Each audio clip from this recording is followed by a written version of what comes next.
Hello dear students, we know that in this chapter we have learned about different types of mixtures and different types of solutions, and so here we are learning the different separation techniques for the different types of solutions.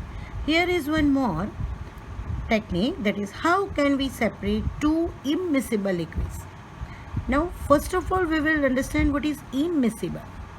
When two or more liquids with different densities are mixed, they will not mix with each other, and such liquids are called immiscible liquids. The liquids which does not mix evenly with each other, then they are termed as immiscible liquids. For example, oil and water, kerosene oil, castor oil, mustard oil, right? Oil when mixes with water, it will not completely mixes with each other. Like when we mix alcohol and water, they mix completely. If we mix lemon juice and water, they mix completely. But this, they will not. The immiscible liquids are separated by separating funnel. And the separating funnel is made up of glass. What is the principle of this technique?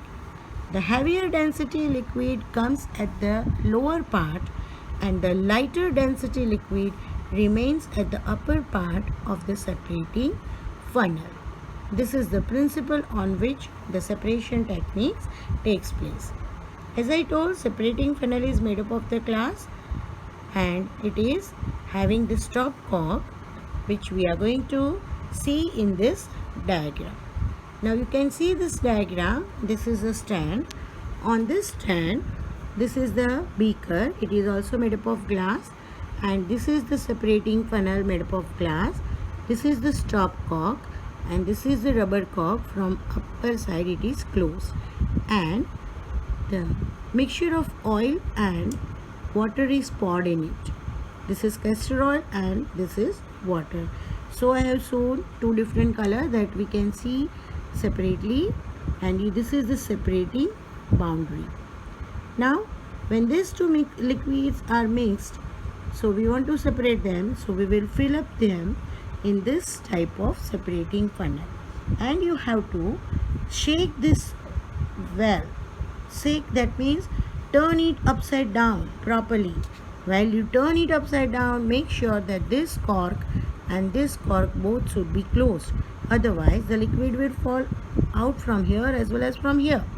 And after shaking it, then you have to adjust it into the stand and let it be in a rest position for 10 to 15 minutes. And then you will clearly see this type of two different layers separating by the separating boundary. Then we will have to put the beaker and we will have to open this stop cork. As soon as we will open the stop cork, the density of the water being heavier will be at the bottom and it will slowly start dropping out. Here we have to be very careful that as soon as we see the separating boundary near the stop cork, and we will carefully see that yes, the water is now about to completely drop out, we will have to stop the stop cork and we will have to replace the beaker.